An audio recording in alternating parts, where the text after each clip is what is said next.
Welcome to the Entrepreneur Power Hour Saturday Night Personal Development Series. I am your host, Chris Peters. With me is Kareem Mays, and we have two special guests. We have Mr. Bill Maybauer from Washington State and Fran Richardson from Southern Carolina.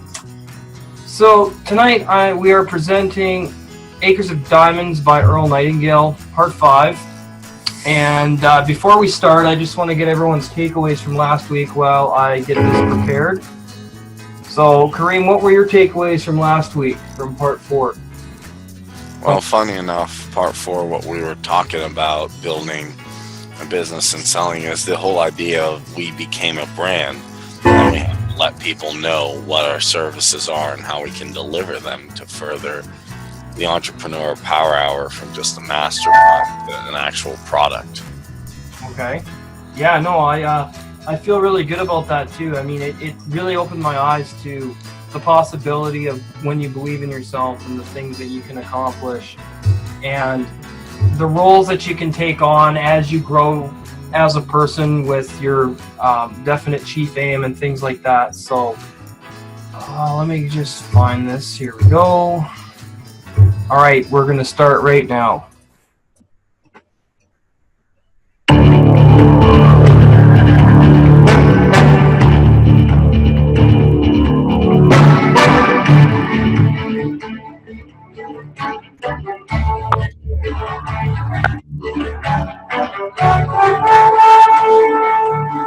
Let's talk about money.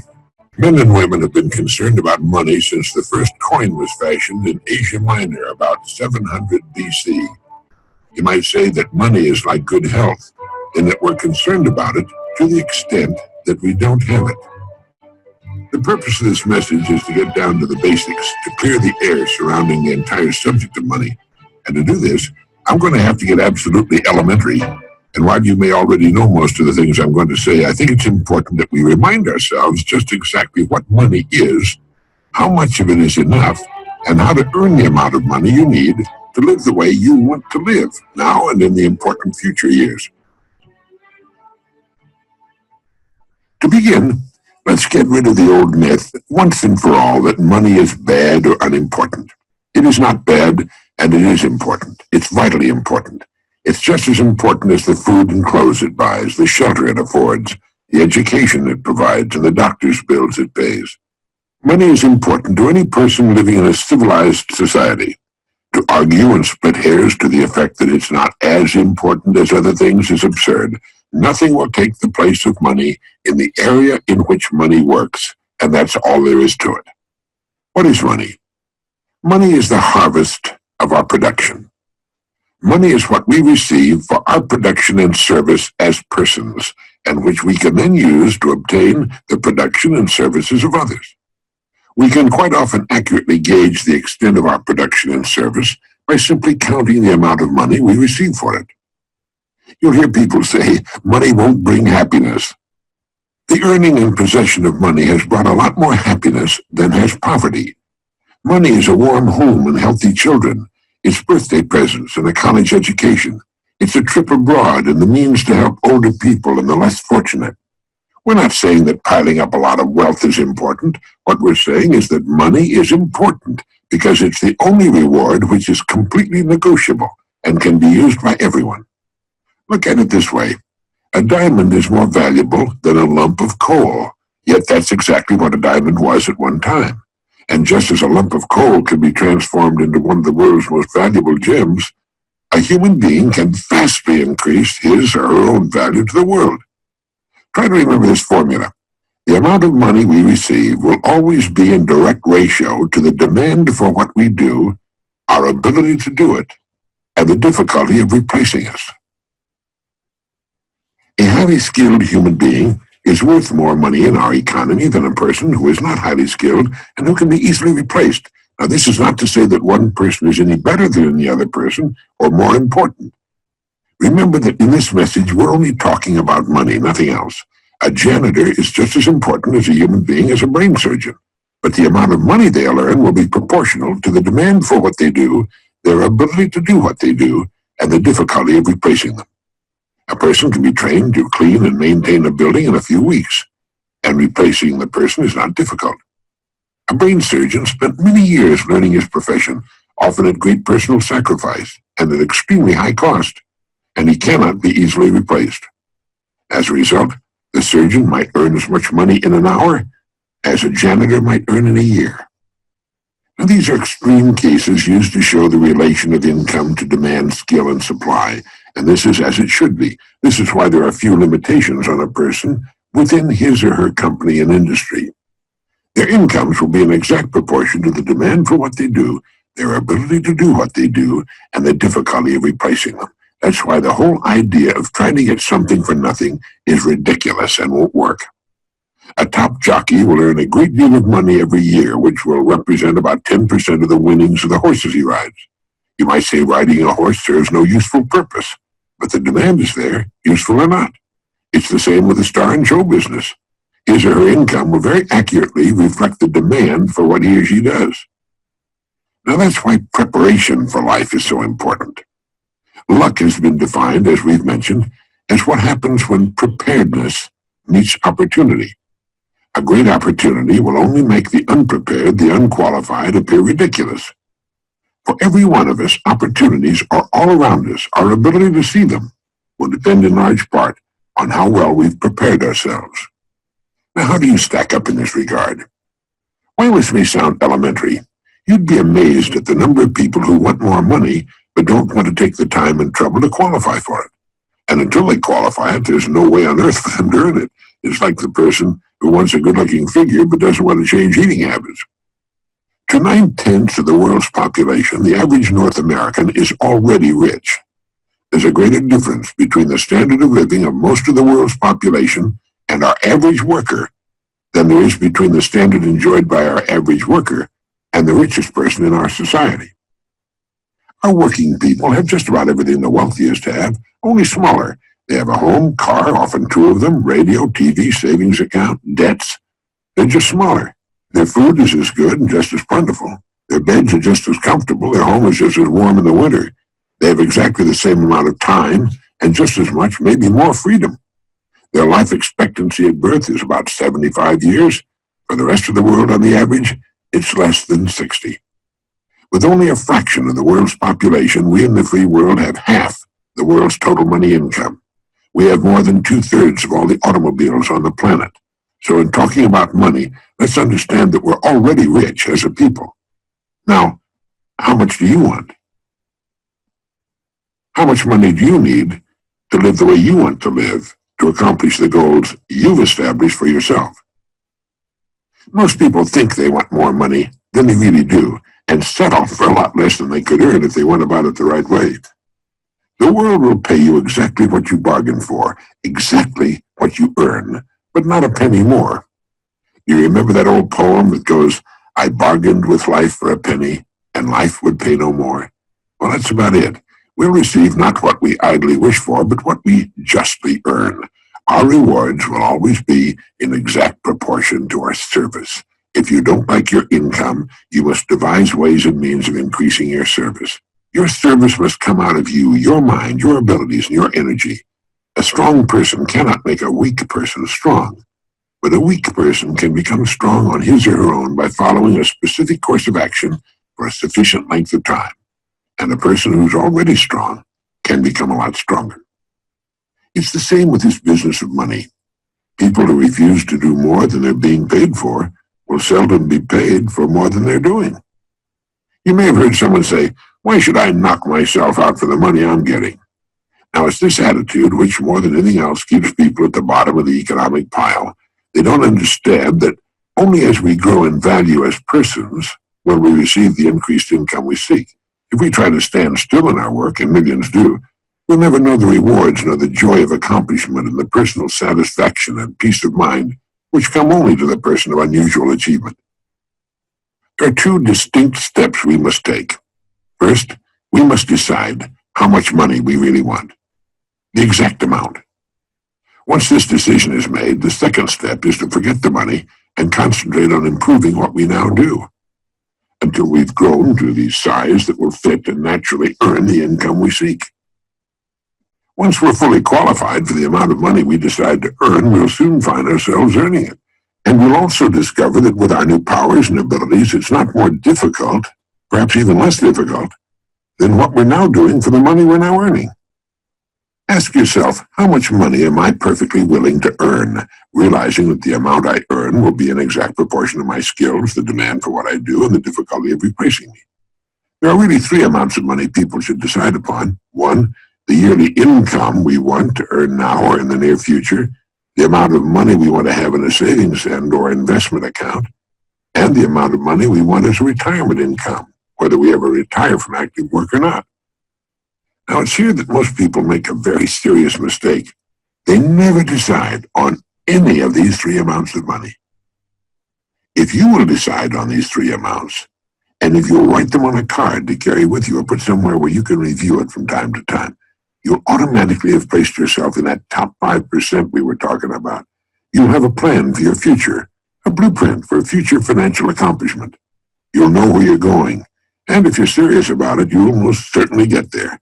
You see, the trouble with people is not in achieving their goals. They can do that all right. It's in not setting goals that people get in trouble. They leave it to chance and find out sooner or later, and to their sorrow, that chance doesn't work, that they've missed the boat. It's estimated that only 5% decide on the money they'll earn and then grow as persons into the size of the incomes they seek. They thus take their lives, their fortunes, and their futures into their own hands, as they should, and accomplish their goals right on schedule all the years of their lives. You can do the same thing, and you can do it starting right now. There are two kinds of people where money's concerned. There's the majority, who cut back on their wants to fit their incomes, and there are those free spirits in the minority who make their incomes fit their wants. Now, which is best for you? You've got to decide that. Ben Franklin gave us the secret to wealth. He said, the road to wealth lies in augmenting our means or diminishing our wants. Either will do, but the quickest way to wealth is to do both at the same time. When you write down the yearly income you mean to earn, you no doubt know whether or not it's average for the work you're in or above average. The chances are good that the figure you will decide upon will be above average, perhaps quite a bit above average. That's good. Now ask yourself, who in my line of work is now earning that kind of money? If you know, you'll have a good idea of what you have to do in order to earn it. This is exactly how men and women move from the ranks into positions of top authority with corresponding incomes. Now, I have no way of knowing your line of business, but regardless of the business you're in, it needs new leaders, men and women, to come up in the years ahead. Everything is expanding, getting larger, and with the increase in size and scope, the most desperate need is for the dedicated, able person who can learn to lead the field, and to lead others as well. Some of the top executives in the nation today were once accountants, shipping clerks, struggling lawyers, service station attendants, salespeople in the field, sales clerks, mailroom clerks, stenographers, mechanics. You can't think of a position from which people have not climbed to the top. Now understand what I'm going to say, and it'll bring you and yours everything you want. It's not the job, it's the person. It's not your present circumstances which count, but the circumstances you make up your mind to achieve that are important. The only limit on your income is you. And the income you decide upon can be achieved within the framework of your present work, industry, or profession, where you already have a start and a place. If not there, it can be found somewhere else. All you need is the plan, the roadmap, and the courage to press on to your destination, knowing in advance that there will be problems and setbacks, but knowing also that nothing on earth can stand in the way of a plan backed by persistence and determination. With the income written down that you intend to earn, spend a part of each day thinking of ways in which you can increase your service, knowing that you have only to manage this, and the income will take care of itself. Since the money you want to earn is more than you're now receiving, your part of the bargain is to find ways of increasing your service until the gap has been bridged, and more than bridged. Look at your card with the three amounts written on it. By setting a financial goal, you're demonstrating faith. You'll find that you'll begin to become what others call lucky. You'll begin to get good hunches and ideas. You'll take far more interest in everything about your work and your company. You'll see opportunities in your work and environment you've never noticed before. In fact, you'll soon discover you're no longer the same person. You'll care less about how others are doing their jobs and concern yourself more with the manner in which you do yours. By your example, you'll inspire others to do their jobs better. Have faith in yourself and the quiet, firm inner knowledge that you can and will accomplish your goals. Know that the answers you seek will come to you in their own time if you only keep looking for them. Above all, realize that money cannot be sought directly. Money, like happiness, is an effect. It's the result of a cause, and the cause is valuable service. Keep money in its proper place. It's a servant, nothing more. It's a tool with which we can live better, see more of the world, and give our youngsters the education they need and a good start in life. It's the means to a happy, carefree retirement in later years. Money is necessary to modern life, but keep it in its place. You need only so much food to enjoy good health. You really need only so much money to live comfortably, securely, and well. Too much emphasis on money reverses the whole picture. You then become the servant, and the money the master. As someone once put it, it's good to have money and the things money can buy, but it's good, too, to check up once in a while and make sure that you haven't lost the things that money can't buy. Every person should know happiness in his or her work and home, and prosperity. These things can and should be yours. Play this message as often as you can during the next week.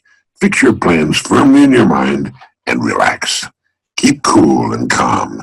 Be as serene as you possibly can be. You have nothing to worry about. Right now, you may have no idea at all how the additional income you seek is going to come to you, nor how you're going to save the amount you want in a savings account, or how you can possibly arrange for the retirement income you've decided upon. That isn't important. Remember that the only really important thing is that you know what you want. If you do, you will become, you must become, what you think about. Be realistic about your financial goals, or as you reach them, you can then set higher goals. Trying to jump too far too soon can often result in confusion, tension, worry. Take your growth in sensible, logical steps, remembering that the big thing is that you know what you want, and that you realize your rewards will match your service. That is, that you must devise ways and means of actually becoming the person who is worth the amount of money you've established for yourself. Now, a person may be worth more than he or she is getting for a while, but the two will match up. They have to. In fact, unless a person is worth more than he or she is receiving, well, they can't move ahead. They're receiving all they're worth. And it all gets back to the great law that controls everything in the universe, cause and effect. The cause must precede the effect, or the effect cannot occur. This is why people who try to get something for nothing are only fooling themselves and earning the disillusionment and frustration they must one day reap. You can have what you want. You need only make up your mind.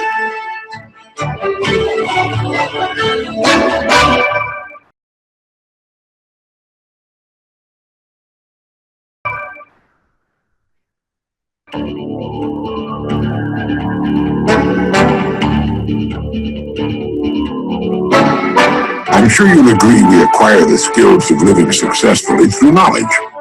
Knowledge, properly applied, is power, and knowledge is available to everybody. The degree of a person's ignorance will determine his or her place in the world. Everyone is born ignorant and must for a time live in ignorance.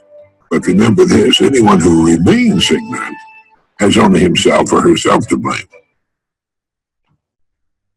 An illiterate person in our society is in the lowest level of our social heap, and from that starting point, think once again of society as that pyramid with a broad base gradually rising to a high point.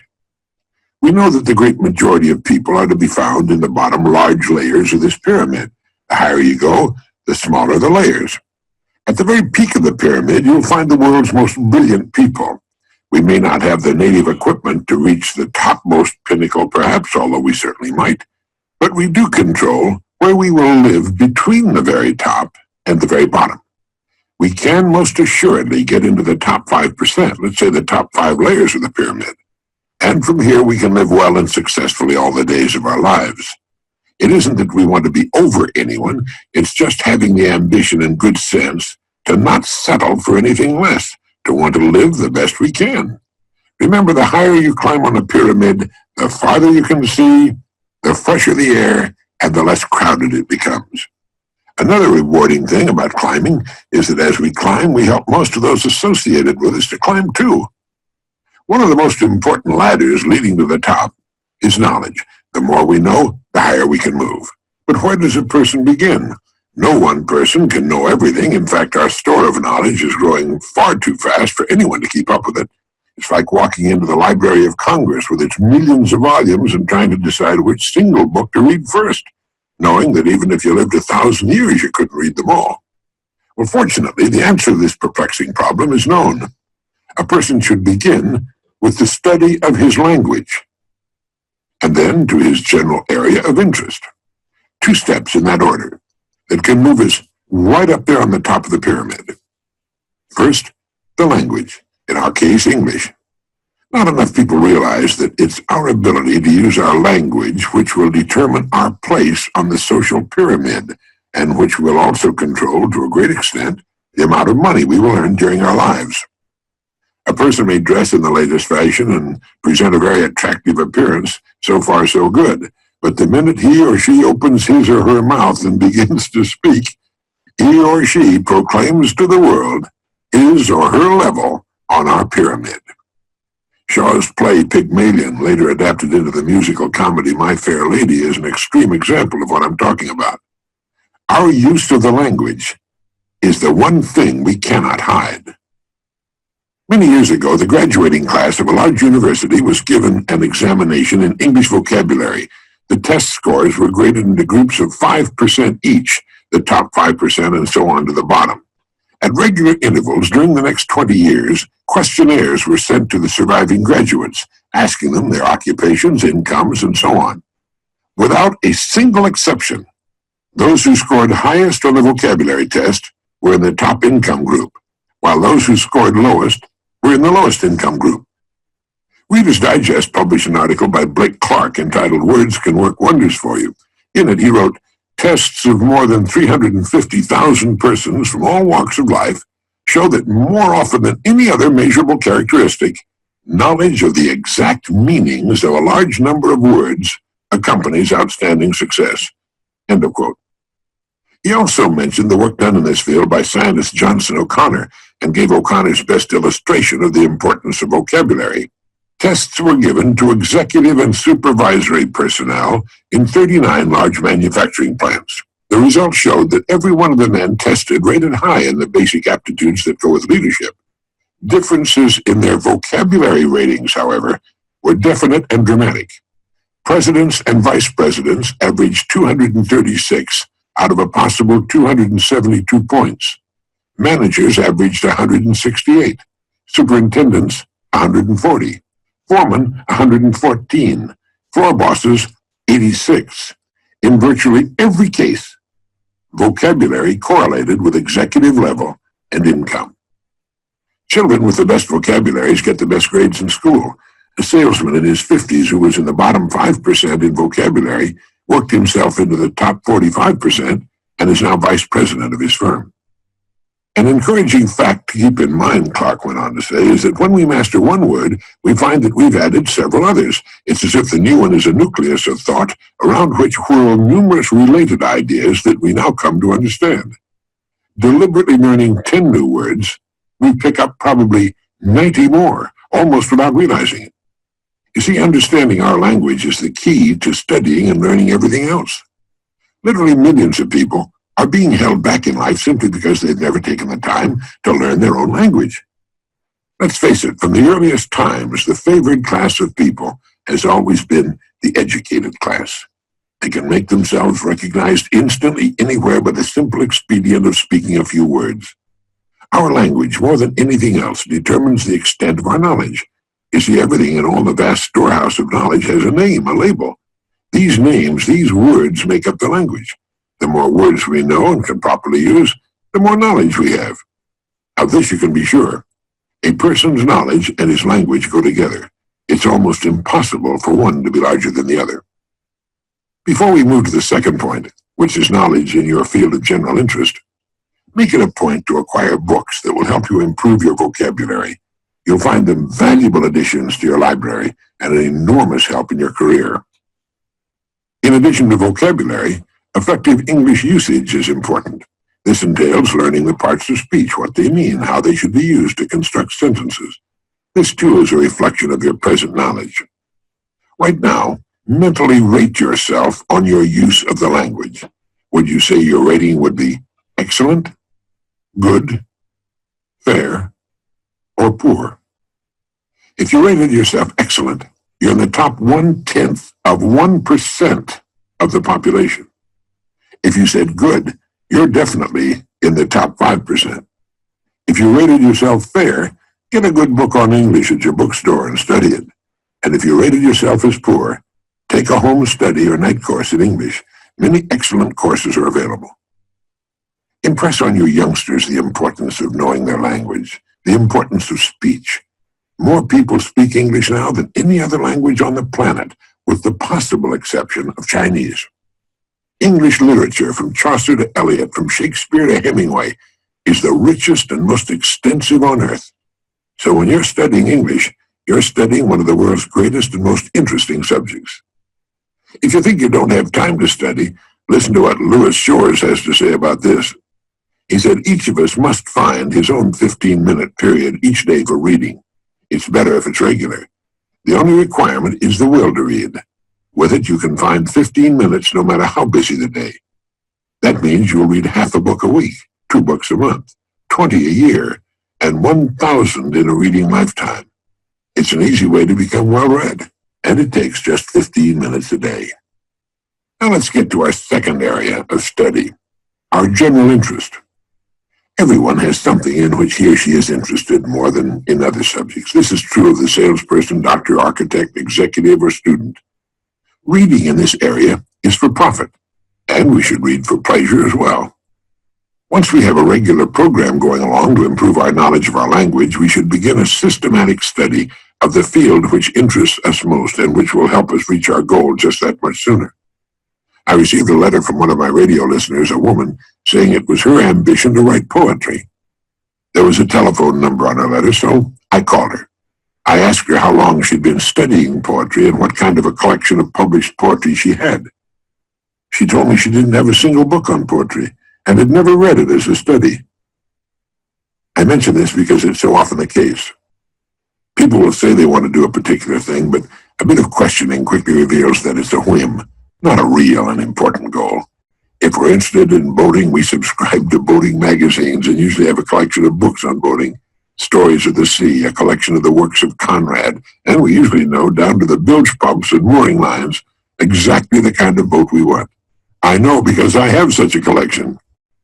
I also have a wonderful collection of books on English, including poetry, great fiction, the great books, several excellent dictionaries, and a number of books on writing and style and mistakes to avoid. Our company has published one of the finest programs on vocabulary building ever put together, and you can listen to it and repeat the words as you drive your car. Other motorists might think you're a bit batty, but you'll be learning in the best way possible by listening and repeating a fine vocabulary of the English language. Most languages can number their words under 200,000. The English language has more than 600,000 and is still growing every day. None of us can learn them all, although professors of English come very close. Incidentally, the number 2 person in the country in the use of his language is the corporation president, and that's no accident.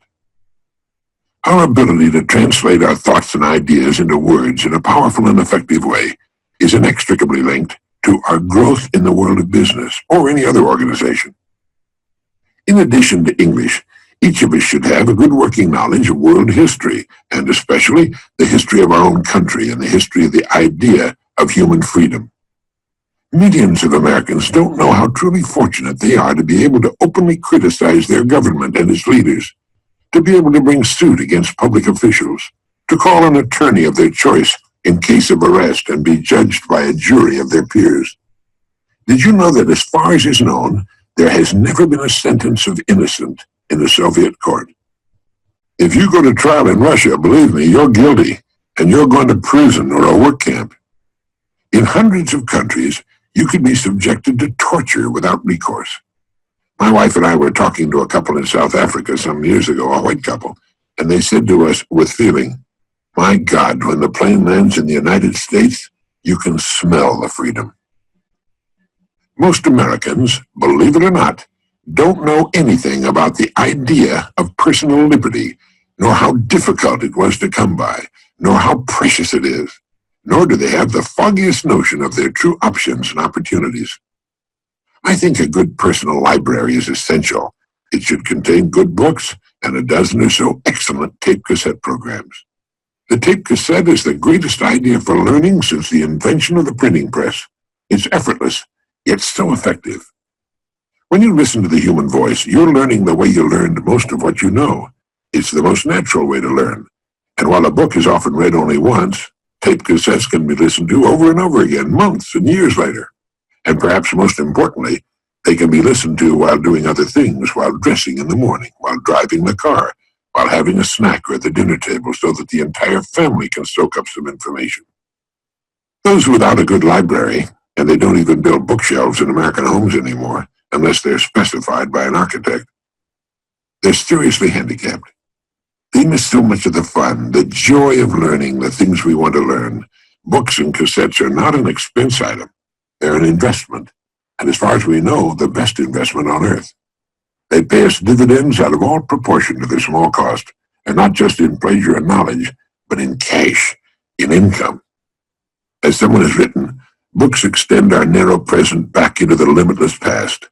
They show us the mistakes of the men and women before us, and share with us recipes for human success. There's nothing to be done which books will not help us do much better. To try to live without constantly expanding our knowledge is to close our eyes not just to the whole purpose of life, but to the facts of life as well. Never before has the world moved so rapidly as it's moving today. We must make up our minds to move with it, to stay up with it, to grow and prosper with it, or just fall by the wayside. Not just because it's the best way to our goals, but because it's the way to really enjoy living, as the skillful sailor enjoys the sea. So often a person will live in the shallows from force of habit, or because those around him are wasting their time without realizing that only a thin screen of reeds separates him from the fine, deep ocean beyond. He or she can sail to any chosen port if the time has been taken and the effort expended to build a good boat. Now let me make an important point.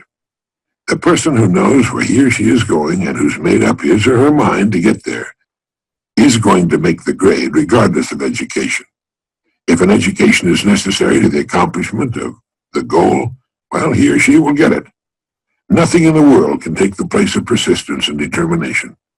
I think it's important to succeed in every department of our lives, and becoming well educated is one of the most vital.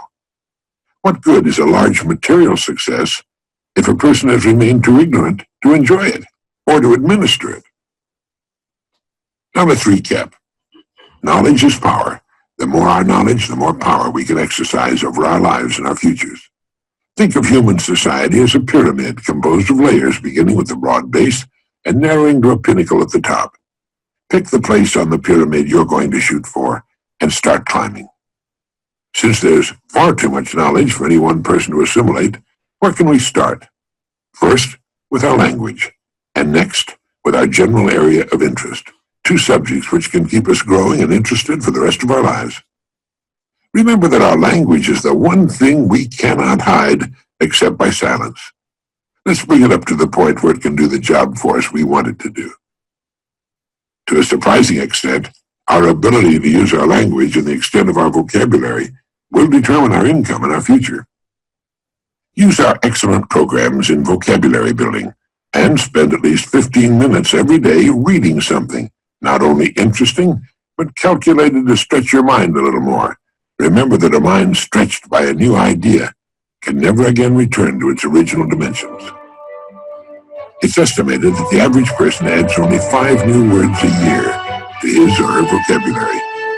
That's not nearly enough for this day and age. We should add that many a week. Many popular magazines publish features which will help you in this area. And finally, realize that graduating from school is just the beginning, the commencement of our days and years of learning. For with wisdom will come kindness and patience, love, understanding, and success as a person. It's never too late to begin.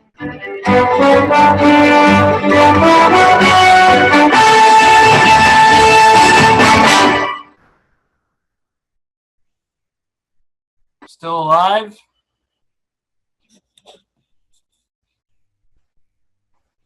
Hello? Where is everybody? Okay, and now I'm unmuted. Well, you heard it first. Read and grow all the time. That's why we do these things. That's what this series is all about. Yes, sir. Because, you know, we can have business calls. We could talk about business. We can tell people, oh, hey, you know, you can do this or this. But I think it's illustrating the importance of personal development should be stressed highly each and every time we do this broadcast, because that's how Kareem and I have gotten to where we are. I think of who I was 6 years ago, and I didn't dream I'd be a company owner. You know, I didn't know where I was going to be, and now I realize that by applying what I'm learning in these programs, and I want to thank you, Fran, for turning me on to Earl Nightingale, is that as long as I've got the determination, the persistence, and the willpower, and I'm willing to do whatever it takes, including educating myself, reading books like No Excuse by Jay Riffenberry, which I'm reading right now, reading books like Think and Grow Rich and The Law of Success, and many others that I'm going to add to my library, and stuff I've already got in my library, is that if you've got the determination and you're going to do what it takes every day, and yeah, you can chill out with your friends once in a while. Like tonight, I'm going to go over and see some friends because they miss me, and they're like, man, you've disappeared. Like, what's going on? And I'm like, I'm a company owner now, and they're like, wow, really? And they're all so surprised. They're like, how did you do that? And like, what does it take to be? And now they're asking me questions. What does it take to be successful? And I just tell them, I give them one word. I say desire and persistence. And it's amazing to me because so many of us in this world have such great freedoms that we take for granted every day. Like living in a first world country, as messed up as the US or Canada may be, we are extremely lucky to live in these countries because there's people that don't have these freedoms that we've got, like to read books or listen to these courses or to have a mastermind. There's places in the world where this kind of stuff just cannot happen. So I think, it would be propaganda in third world countries. Yeah, and I think so. Having gratitude is very important, and that's something that I've struggled with quite a bit from in recent times and in the past. But yeah, I'm still wrapping my head around that Kareem and I are business, that we own a business. Like, this is unbelievable, and I'm so happy. You're a brand. Yeah, we are. So I mean, that's, you know. Anyway, Kareem, were you gonna unmute? Yeah. What I liked really about this is he was talking about money, and then a lot of people look at money and say it's evil and it's bad. It can definitely be used for bad purposes, but ultimately it's a value of who you are and what you are, and then instead of focusing on making money, focus on becoming a person of value, which is what I think we were talking about, what we want to do. Exactly. And through becoming a person of value and offering things like this, and then the Entrepreneur Power Hour and different skills we have, we're going to find other people that want that value and grow. Oh, of course we will. Absolutely. I think that as we continue to grow and expand our brand, you know, I think this will become a standard. And I really want you and I to write our own course like this. And I want to join Nightingale Conant because that would be incredible. That would be like... Say it again, you want to join what? Nightingale Conant. Oh, okay. Yeah, I want us to make some an audio course and approach Nightingale Conant with it and get us added to their personal development library. Absolutely. That is a very good goal. Because Kareem and I have some really good ideas for some and I want to do an audio course. So what I want to do is I want us to put out some CDs or even cassettes, because I could go buy blank cassettes for pennies on the dollar. So if I've got to send some to Kareem and we do it together that way, that's fine. But I think having CDs, we'd have to go with CDs, because I don't think a lot of people have cassette recorders or cassette players anymore. I know I do.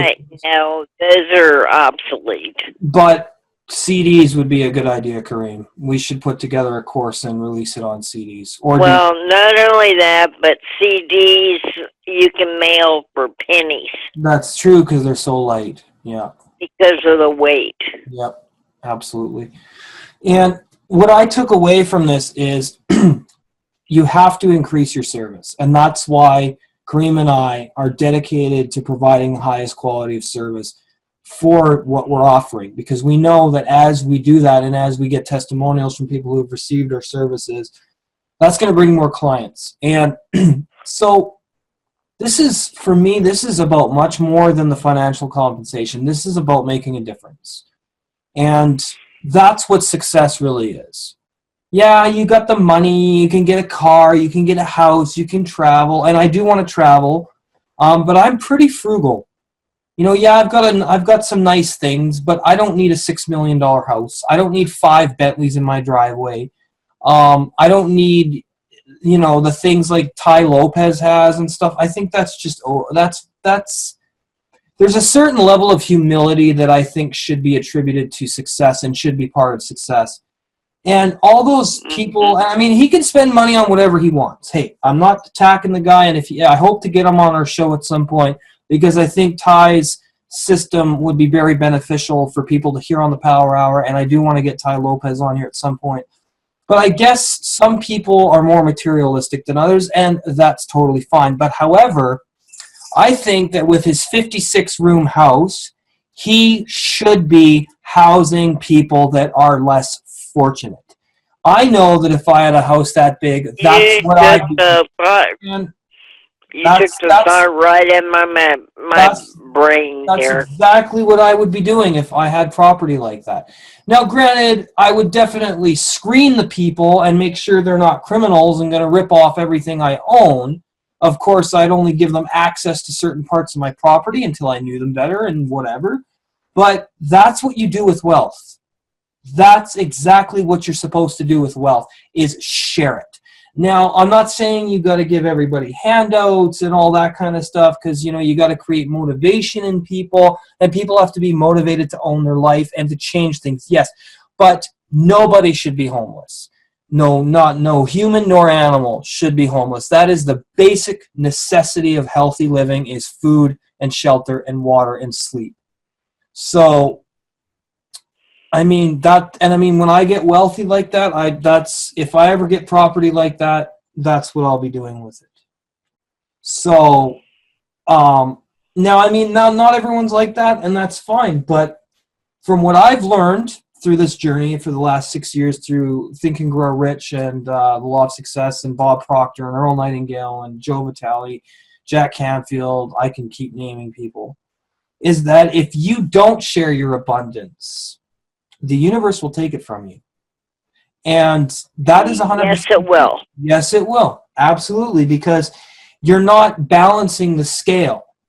Okay, so now I'm not saying you become you become a millionaire and you give 3/4 of your money away. No, but you could give 1/4 of it, $250,000 away. Why not? What do you need? I guess it all depends on what you want to do. But my point is, share your success with others, share your wealth with others, share your joy, your inspirations, share your dreams, and help everybody along the way. And that's what we're doing. So anyway, Bill, you want to chime in? You're muted. Kareem, Bill's muted. Is Bill still here? Yes, I'm still here. I was just muted. Okay. Sorry about that. Nope. Need to get some pictures, just since this is a video format, my thought. But anyhow, on talking about money, and yes, there you go. They would, Kareem, get your ass on camera. and we're all, yes, we all need a certain amount. And a big thing we've got to do, and I'm not very good at it, but You will be. You'll get good at it. not write down my goals and how much money I want. And Well, can I give you some inspiration, Bill? Check this out. sure. I've got a mental idea. I know what I need each month, but some of those the goal setting parts are a little bit remiss on my part. Well, if you want to schedule a coaching session with myself or Kareem, that service is only $25, and we can sit down and help you define what your goals are, Bill. If you want to do that, it's only $25. Okay, so I'll give you a list of my goals. So I got them written down here. Okay. Good. Where I can see them every day. Oh, nice. Yeah. So I'll just read them. And there's 20 of them here, so I'll just read them, and then hopefully this will give you some ideas of how to formulate it and stuff. So, number 1, read for at least 2 hours per day and make it a habit. Number 2, listen to all formulas that I put into my phone from the Law of Success each day and make that habitual as well. Number 3, listen to at least one audio each day from any of the various audio courses on my phone and make that a habit as well. Spend at least 1 to 2 hours per day emailing other entrepreneurs for collaborations and interviews. Number 5, become a certified pay me what I'm worth instructor. Number 6, reduce my spending on frivolous things like craft beer, takeout, chips, and social outings or sporting events, which I'm getting really good at that. Number 7, stick to a strict sleep schedule during the week and arise 1 hour earlier each day so I can read and plan my day. Go to bed no later than 9:30 p.m. and arise no later than 5:30 a.m. Number 8, to put money away every paycheck into my savings account. Number 9, make at least 1 to 2 videos per week for the Entrepreneur Power Hour. Number 10, work hard on myself each day and increase my productivity and service. Number 11, purchase books and audio programs that will continue to help me advance my consciousness and career. Number 12, keep leisurely activity to a minimum. Number 13, learn cryptocurrency and make money with the co-op and Exactly. Number 14, to travel down to Mexico to spend time with Jasmine and Yuretsi, which is my girlfriend and her daughter. Number 15, continue to provide content of outstanding value for the Entrepreneur Power Hour. Number 16, force myself to be as productive as possible. Number 17, focus on one task at a time until its completion. Number 18, begin the Entrepreneur Power Hour cooking show. Number 19, finish books that Kareem and I are co-authoring and get published. Number 20, become more compassionate and tolerant of others and their feelings. They all sound pretty good. My question, like on some of them, I would say, how are you going to do that? Like item 10, what was your number 10? Work hard on myself each day and increase productivity. What does that look like? Okay, so what that means is listening to stuff like this. I've got an app on my phone I'm going to recommend for you, Bill. It's called Any.do. And what you do is you plan each moment of your day using it. So let's say you want to read a book for 2 hours at 12 o'clock p.m. You'll get a notification that comes up that says read for 2 hours. That gives you an example, okay? Working hard on myself includes listening to formulas I put in my phone from the Law of Success, the self-confidence formula, developing a pleasing personality, the formula for accurate thought, the formula for the definite chief aim that I have. Oh God, I got about 10 on there from that book. I'd have to go into my phone. But And how often do you do that? every day. Okay. It is a habit that you've created. But I have to get to the point where I memorize absolutely everything that I'm learning through the stuff in my phone and through books like this and the courses that we just listened to. So what it really consists of is just continuous effort. And it sounds like it's all working on you as opposed to some other things. What am I? Yeah, I guess it's all about what you're doing and what your goals are. Exactly. But I think if you haven't read Think and Grow Rich, I recommend it, or listen to it. That's another audio I have on my phone. I have that book on my phone. Reading The Law of Success is absolutely vital, because what it's going to do is, at the end of most of the chapters in the book, or at some point, Napoleon Hill will give you instructions on how to apply the formulas contained in that chapter, and it kind of summarizes all the knowledge from each chapter of the book. And that's what I have on my phone, and that's what I listen to. And so... Oh, you have that in audio? Well, I have the formulas that I read from the book and recorded them into my phone. Oh, okay. Yeah. That's what I meant by listen to my formulas every day and make that a habit. So that's very important to do. And I think planning each and every element of your day is very important. Also, writing down your definite chief aim, Bill. What is your definite chief aim? That's going to be very important. Because what that's going to do is give you a springboard. It's going to give you direction, and it's going to give you focus. And then from that focus, from that direction, from that springboard, other ideas are going to come into focus. Other goals you're going to have that tie into that central definite chief aim are going to come into play, and you'll be able to work on each one of them one at a time, but you'll have a foundation and a blueprint for it when you figure out what your definite chief aim is. Well, it's like your why, and why am I doing... Exactly. Why am I doing Legal Shield? Yep. And as Delohe would say, it's got to make you cry. That's right. Yep. That's one thing we took away from Mentoring for Free. I took a lot away from it. I've got no qualms about that program, and it's good for people who are just getting into... going through and hearing what the Wednesday call, which is about Think and Grow Rich. Oh, the 30-day mental cleanse. Absolutely. Yeah. And that's something it's easy to put off. It's easy not to do. Mm-hmm. But I really need to read. When I first got started, I was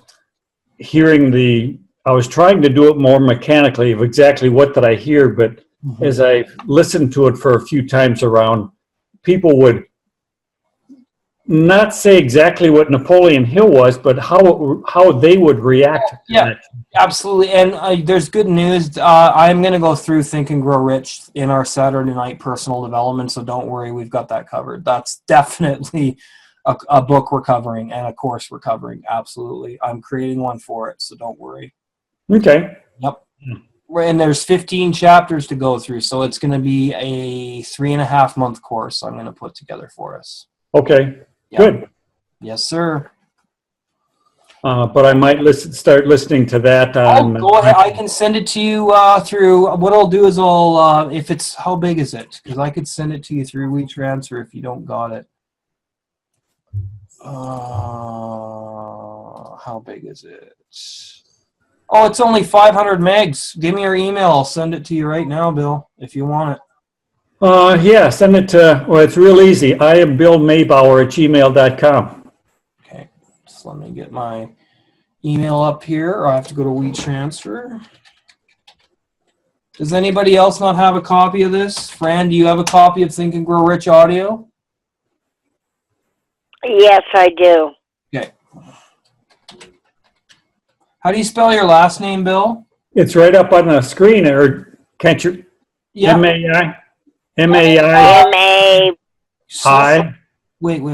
How do you spell your first name? Just Bill? It's only Yes. vowels. Mai Bauer. BA. UER. I am Yes, Bill I got that. Maybauer. Yep. That's my Gmail account is iamBillMaybauer@gmail.com. Hold on. BAUER Correct. @gmail.com. Yep. But put IAM in front of that. Yep, I did. I'm putting a note in here so you know what it is. I gotta add the file. Oh, you know what? I don't know if I'll be able to add. I don't know if I'll be able to add the. Might have to add each chapter individually. Hold on. Anyway, Kareem, are you gonna chime in at all while I screw around here and get Bill this book? I actually was, yeah. I was waiting for a chance to do that. Well, go ahead, man. And interestingly enough, because I've been looking at that myself, and it really has to, that saying, a why that has to make you cry, and people will laugh at that. But it is 100% true. And when I was in mentoring for free, me and Chris went through the mental cleanse, and it started to help us reposition our paradigm to what we actually wanted to do, as opposed to being skeptical of the whole world. There you go, Bill. It's in transit. I put all 15 chapters are in there. And they'll all be in. They're all individual, so you'll have to download them all either in at one at a time or something like that. But yeah, it's emailing to you now. Okay. Yep. Yeah, it's been years since I went through the mental cleanse. I need to go back and do that again. Or just listen to the book listen to Think and Grow Rich, and we're putting together. We're going to be listening to it on here anyway, so don't worry. Oh, okay. Yep, that's fundamental, absolutely vital that we do that book. Absolutely vital. Yep. Yes, it is. Yep. What about you, Bill? What were some of your takeaways from Acres of Diamond Part 5? Well, I like this. Well, he was talking about vocabulary and building your English language. Yeah, I think that definitely takes a part. I don't think people are learning it and doing it as much as what they should. I have a fair vocabulary, and so I've got a fair income. One of the things he didn't say is that we've all heard that, is that you're an average of all of your closest friends on income. Mm-hmm. Because you hang around the same type of people. Well, yeah. I don't hang around the Bill Gateses of the world. I'd like to, but. Well, that's why we're doing this mastermind, because we're cultivating a rich consciousness here, and that's why I had to cut some people out of my life, because I realized something a long time ago, that the paradigm you live in and the people around you reflect that paradigm. So if you're living in a paradigm where you got lots of people who drink and do drugs around you, like I used to, now that didn't mean that every time someone smoked weed I got high, or anytime. Sure. That didn't mean that. But what that said to me was, are these the kinds of people that are going to take, that are going to help me, and are they going to inspire me to reach for more in life? And I was like, no, because these people aren't doing that themselves. So I think that the association you have with people is a direct reflection of what is in you, and the same with them. So the people you're attracting in your life and the people you're hanging around is a reflection of what's in you. And at the time, I didn't care about having a goal, having dreams, having goals, and having all that. So now I'm very, very careful about how I spend my time. My friends that I'm going to see tonight they have jobs and they work, but I don't really know. I'm trying to inspire them. And I asked my friend, what do you want to do? Do you know what you want to do? Because he's 41 now, and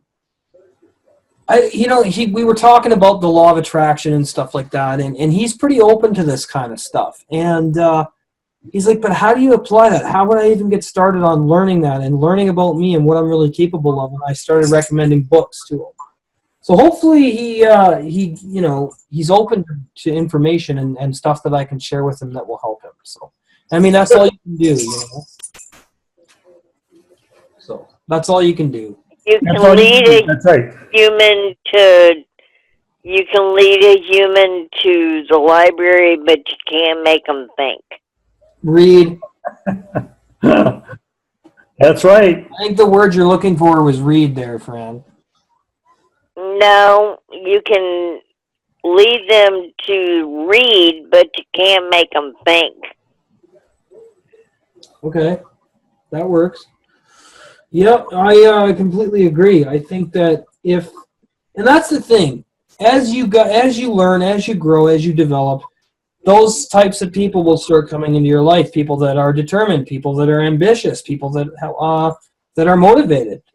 So. Yeah, you must be a long ways from me because it still hasn't gotten in here yet. Oh no, it's 500 megs, man. It's going to take about 50 minutes to transfer through the email. Okay. Yeah. We'll be long off this call by then. Oh, it's fine. I'll leave my computer on when I leave, and just you'll get a notification on your phone when it's complete. Oh, okay. Yeah, because I'm sending it to your Gmail, so Gmail will notify you when the email's done. For sure. Sure. Yep. Sure. Very good. Yeah, and then you'll have it, so no problem. And this is an audio? Yes, it's all in audio and it's all narrated. Absolutely. Yep. Because I have the audio of Jeff Olson's book. Oh, The Slight Edge. Yes. You still have that? Yes. Yeah, you need to. I'll get you to send that to me. I'll teach you how to use WeTransfer. You sign up. It's easy. You can send me a copy of that because I really would like to listen. Well, I've got it on a CD. I could send it to you. You can mail it to me? Sure. Thank you. And then I'll mail it to Kareem, and we'll mail it around and share it. Yeah, I got it from. Let's see, Emmanuel from. Mentoring for free? Yeah. Okay. Awesome. Good. So text me your address. I need to send it to. I will. Okay. No, lots of time. No rush. Yeah. Yeah. And the next thing I need to do is schedule a session with you and Kareem for the $25 to set some goals. Okay. You got it. You got it.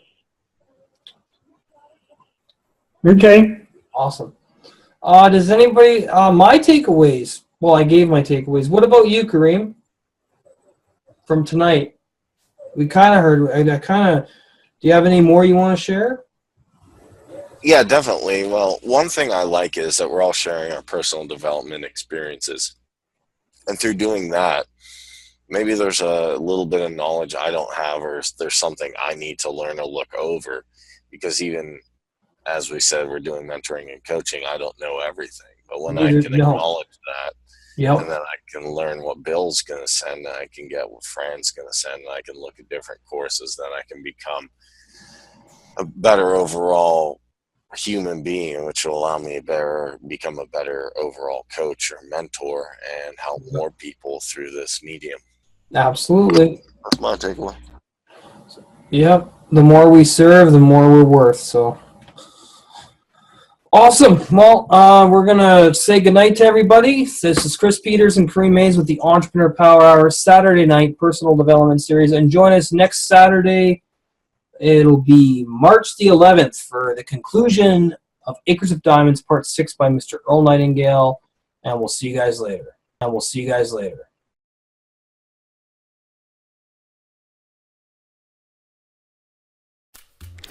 Do you understand the laws of the universe? One of these laws begins in your mind, the law of thought and auto-suggestion.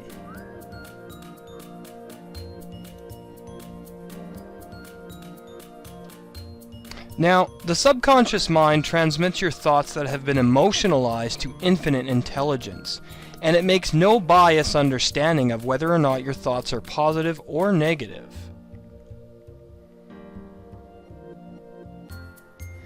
So therefore, you must develop positive, faith-filled thoughts that have been emotionalized with a burning desire for your definite chief aim, and you must practice feeling like you've already attained your goal of acquiring that which you seek.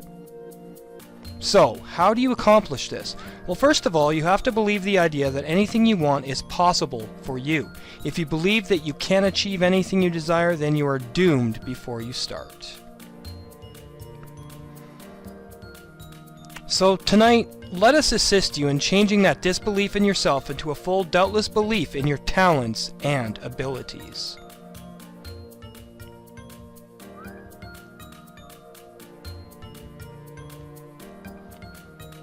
Hello, I'm Chris Peters. I'm the CEO and co-founder of the Entrepreneur Power Hour.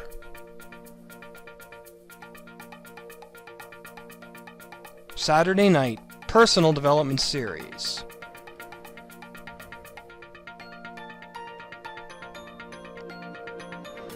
This Saturday night, March 4th, we will be listening to Acres of Diamonds, Part 5 by Mr. Earl Nightingale.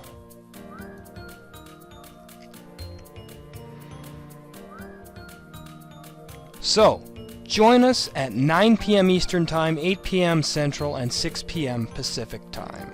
Note, you will need Zoom video conference software installed to be on the broadcast. You can download it here.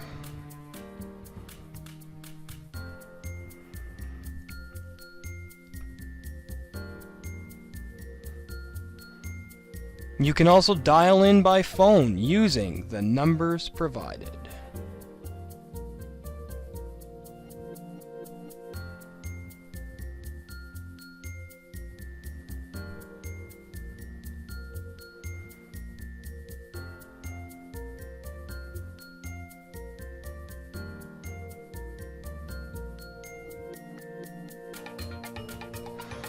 And hey, while you're at it, please like, comment, and subscribe to our YouTube channel, and we will do the same for you. Also, be sure to head on over to our new website and check out a list of all of our services. The Entrepreneur Power Hour is 100% dedicated to providing outstanding quality service dedicated to your satisfaction. Thank you, and we will see you tonight live on the show.